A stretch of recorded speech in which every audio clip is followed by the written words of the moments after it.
독서에는 비용이 들지 않고 독서를 하면 1만 배의 이익이 있다. 글을 읽어서 영화를 누리는 사람은 보았어도 글을 읽어서 추락하는 사람은 본 적이 없다.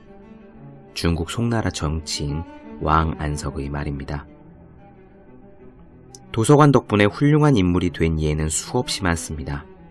중국의 마오쩌둥은 젊은 시절 북경대 도서관에 사서로 일하면서 엄청난 양의 책을 읽었고, 칼 마르크스는 대형 도서관의 한 구석에 틀어박혀 자본론을 써냈으며, 영화 뷰티풀 마인드의 실제 인물인 존 내쉬는 노벨상을 탄 이후에도 도시락을 싸들고 프린스턴대 도서관으로 향했습니다. 매일 이어지는 공부에 새로운 자극이 필요하다면 도서관을 찾아가 봅시다. 저는 법대 도서관 2층 서고에 모퉁이 자리를 종종 찾곤 했습니다. 기대어 앉은 팔꿈치에 힘을 줄 때마다 책상이 삐걱거릴 만큼 낡은 곳이었지만, 수십 년 묵은 종이더미에 둘러싸여 있다 보면 포근한 공기방울 안에 웅크리고 앉아있는 듯 그렇게 행복했습니다. 공부에 대한 중압감이나 목표에 대한 스트레스는 잊고 오로지 활자와 나만 존재하는 소중한 시간을 가질 수 있었습니다. 벤저민 프랭클린이 공공도서관의 모델이 된 필라델피아 도서관 회사를 세운 이유는 더 나은 사회를 만들기 위해서였습니다. 더 나은 여러분을 위해 도서관의 한 구석을 여러분의 자리로 만들어보면 어떨까요? 365 공부 비타민 도서관의 한 구석 자리의 한 대목으로 시작합니다.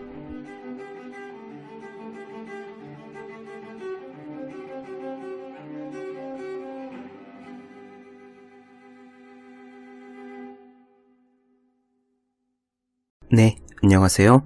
본격 공부자극 팟캐스트 서울대는 어떻게 공부하는가 한지우입니다. 저는 오늘 어떤 사람의 공부 방법이라는 주제로 말씀을 나눠보고자 합니다. 이런 말이 있죠. 성공은 흔적을 남긴다. 먼저 살아간 분들의 발자취를 손가락으로 짚어가며 우리가 내딛는 걸음걸음마다 지침으로 삼는 이유입니다. 저는 여기 어떤 분의 자서전에 실린 걸음의 흔적을 말씀드리고 싶습니다. 학창시절의 이야기이므로 퍽 익숙한 모습일 겁니다. 공부 비결이라고 할 수도 있고 노력의 과정이라고 볼 수도 있을 거예요. 이 사람이 누구냐고 묻는다면 우선은 하버드 대학을 졸업했고 작가로서 그리고 사회사업가로서 대단한 성공을 거둔 분 정도로 먼저 말씀을 드리겠습니다. 그리고 여러분들은 먼저 제가 말씀드리는 그분의 노력의 과정을 하나하나 따라가면서 여러분 자신의 그것과 비교해 보았으면 합니다.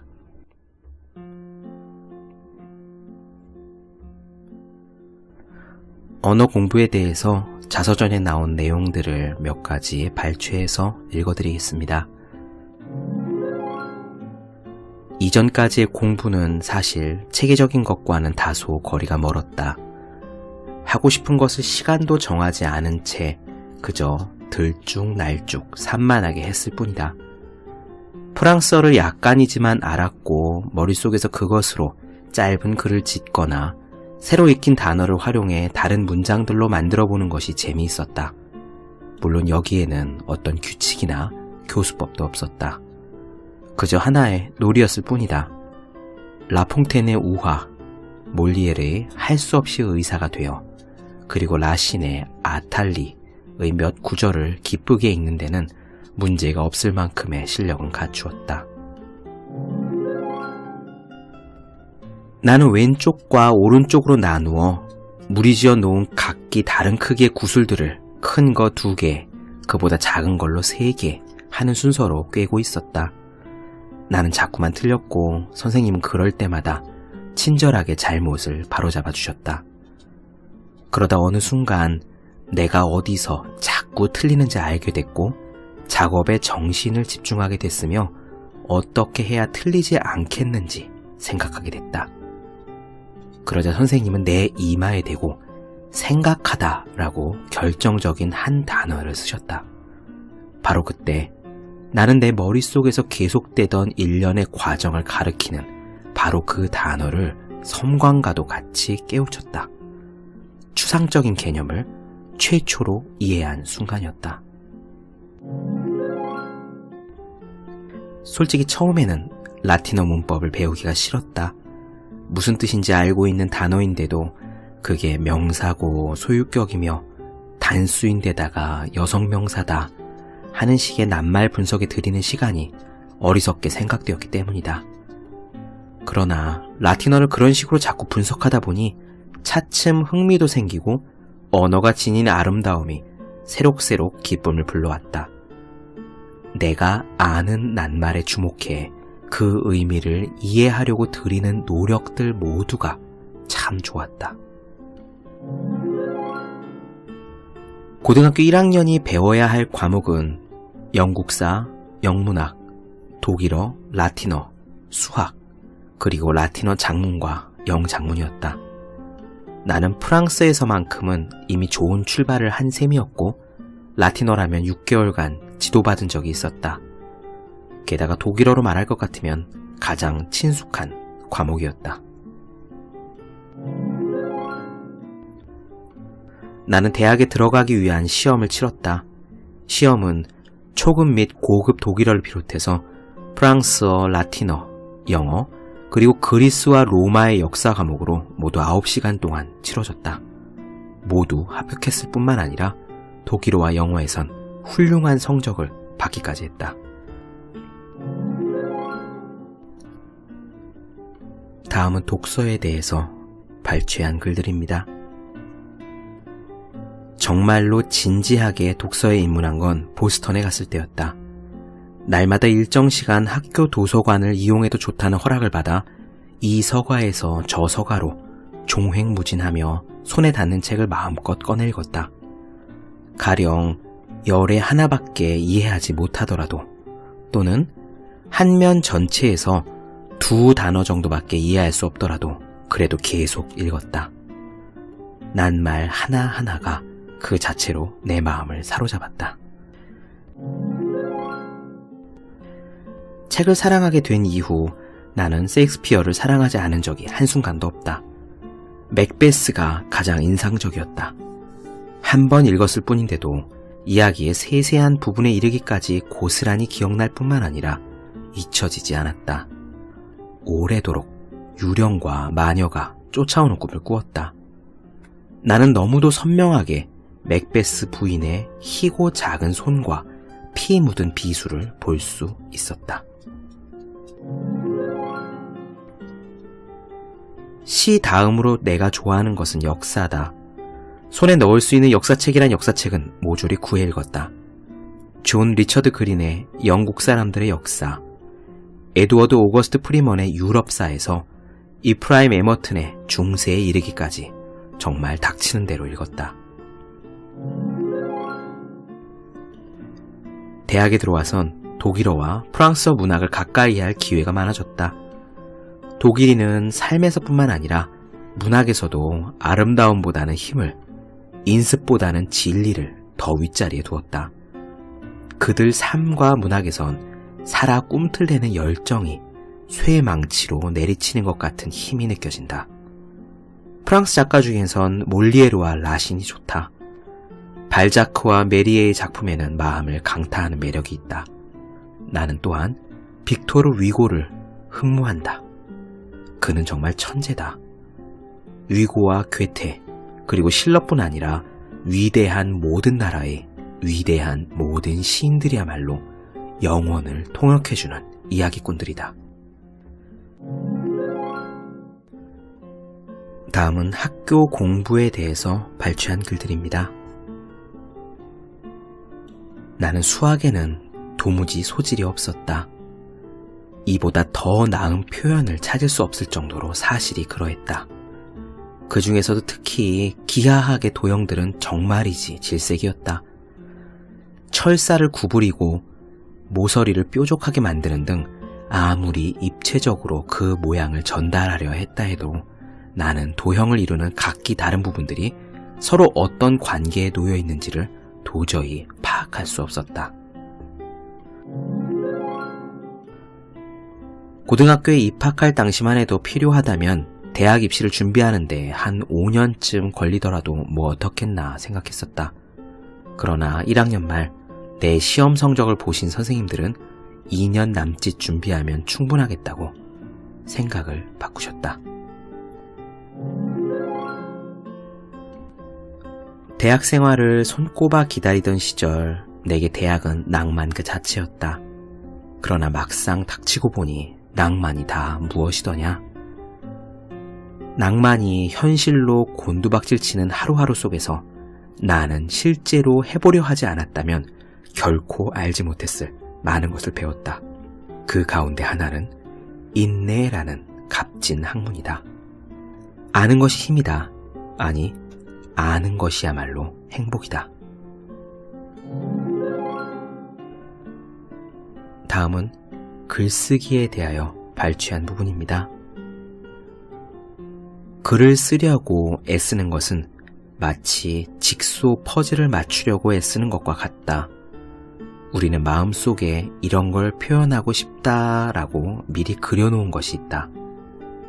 그런데 막상 옮기려고 하면 마치 퍼즐판의 크기와 그림에 딱 들어맞는 퍼즐 조각을 찾기 힘든 것처럼 내가 말하고자 하는 생각에 딱 들어맞는 낱말이 쉽게 떠오르지 않는다. 그럼에도 우리는 딱 들어맞는 표현을 찾아 헤매기를 멈추지 않는다. 그것은 이미 성공한 사람들을 알고 있기 때문이며 우리 역시 조만간 그 대열에 합류하리라 기대하기 때문에 실패를 받아들이고 싶지 않은 까닭이다. 마지막으로 그 밖의 활동들에 대하여 발췌한 내용들입니다. 내가 전원생활, 그것도 야외 활동을 얼마나 좋아하는지는 앞에서도 여러 번 이야기한 바 있다. 나는 한참이나 어린 나이에 노젓기와 수영을 배웠다. 매사추세츠에서 여름을 날 때면 보트에서 살다시피 했다. 친구들이 놀러 오면 그들을 배에 태우고 힘껏 노를 저었다. 나는 카누 타기도 즐겼는데 내가 특히 달밤에 그윽한 달빛 아래서 카누 타기를 좋아했다고 말하면 사람들은 웃을 것이다. 때로 어린 물고기가 내 손가락 사이를 빠져나가는 대담한 행동을 해보이기도 하고 연꽃이 부끄러운 듯 내 손을 꾹 누르기도 한다. 좁고 후미진 곳에 있다가 배를 저어 빠져나올 때 갑자기 주변이 확 트이는 걸 공기의 움직임으로 알 수가 있다. 박물관과 미술관 역시 기쁨과 영감을 주는 곳이다. 위대한 예술작품을 만져봄으로써 참 기쁨을 얻는 것은 사실이다. 나는 손가락 끝으로 조각의 굴곡을 더듬어 조각가가 나타내려고 한 생각과 그의 감정을 발견한다. 내 공부방 벽에는 호메로스의 메달이 걸려있다. 아무 때나 만져보고 싶을 때 쉽게 손이 닿을 수 있도록 조금 낮게 걸어뒀으므로 원할 때면 늘 나는 존경하는 마음을 담아 아름답고 슬픔에 찬 그의 얼굴을 볼 수 있다. 위험 있는 이마 위 주름살 하나하나에 이르기까지 그의 얼굴 구석구석 삶이 남기는 흔적과 그 투쟁의 고단함이 그리고 슬픔이 가득 담긴 그의 얼굴이 이제는 얼마나 낯익는지 모른다.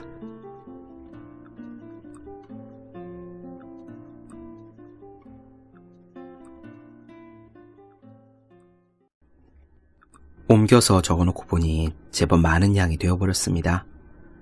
가능한 짧게 요약하고자 했는데도 그렇네요. 원체 제가 책의 밑줄 그은 부분이 그리고 포스트잇을 붙여놓은 부분들이 빼곡하게 다닥다닥 많기 때문입니다. 제가 오늘 읽어드린 내용들은 대개가 학창시절의 이야기이기 때문에 그리 어렵거나 낯선 부분은 없을 겁니다. 수학에서 골탕을 먹은 적이 있고 문법 공부를 싫어하기도 했지만 결국 몇몇 과목에서 두각을 나타내서 좋은 대학에 입학했죠. 우리가 흔히 볼 수 있는 똑똑한 사람의 스토리겠거니 하고 들으면은 별반 대단하지 않을 수도 있습니다. 그렇습니다. 맞아요.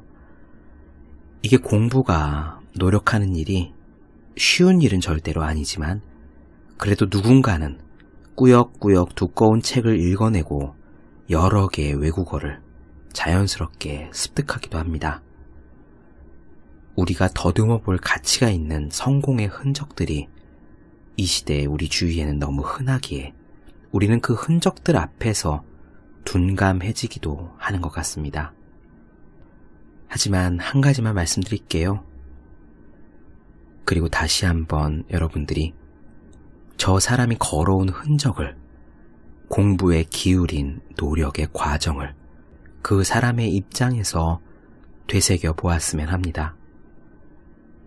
하버드 대학을 졸업했고 작가로서, 사회사업가로서 대단한 성공을 거둔 그 사람의 이름은요, 우리가 잘 아는 헬렌 켈러입니다. 보지도 못했고 듣지도 못했고 말하지도 못했던 그녀는 한쪽 손을 수도펌프 아래에 대고요, 보이지 않는 물줄기가 손바닥에 막 떨어지는 것을 하루 종일 느껴가며 겨우 워터라는 한 단어를 배웠습니다. 선생님의 입술과 뺨과 혀를 손으로 직접 만져가면서 그 모양새를 흉내내서 스스로 발음하는 법을 겨우 익혔습니다. 눈이 보이지 않았기 때문에 대수는 물론 기하학에서 큰 어려움을 겪었죠. 삼각형이나 사각형, 그리고 그 안에 있는 각도 문제, 길이 문제를 어떻게 풀 수 있었겠습니까? 철사를 구부려서 만든 삼각형을 손으로 만져가며 기하 문제를 간신히 이해했습니다. 그리고 점자 책과 수화를 사용하면서도 영어, 독일어, 프랑스어, 라틴어 같은 몇 개나 되는 외국어들을 자기 것으로 만들었습니다. 100년 전 살았던 헬렌 켈러는 내가 만일 사흘 동안 세상을 볼 수 있게 된다면 이라는 에세이에서 우리에게 이런 말을 당부했습니다. 오늘 그 이야기를 마지막으로 읽으며 이 시간을 마치고자 합니다.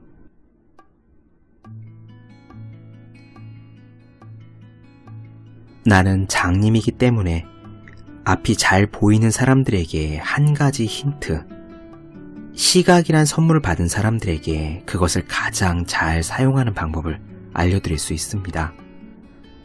내일 갑자기 장님이 될 사람처럼 여러분의 눈을 사용하십시오. 다른 감각기관에도 똑같은 방법을 적용할 수 있습니다. 내일 귀가 안 들리게 될 사람처럼 음악 소리와 새의 지저귐과 오케스트라의 강렬한 연주를 들어보십시오. 내일이면 촉각이 모두 마비될 사람처럼 그렇게 만지고 싶은 것들을 만지십시오. 내일이면 후각도 미각도 잃을 사람처럼 꽃향기를 맡고 맛있는 음식을 음미해 보십시오. 모든 감각을 최대한 활용하세요. 자연이 제공한 여러 가지 접촉 방법을 통해 세상이 당신에게 주는 모든 즐거움과 아름다움에 영광을 돌리세요. 그렇지만 단언하건대 모든 감각 중에서도 시각이야말로 가장 즐거운 축복입니다. 내일 갑자기 장님이 될 사람처럼 여러분의 눈을 사용하십시오.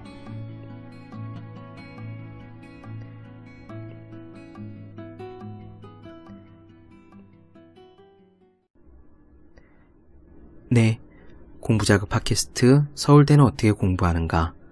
오늘은 어떤 사람의 공부 방법, 바로 헬렌 켈러가 공부했던 방법에 대해서 이야기를 나눠보았습니다. 어떻게 들으셨는지 모르겠습니다.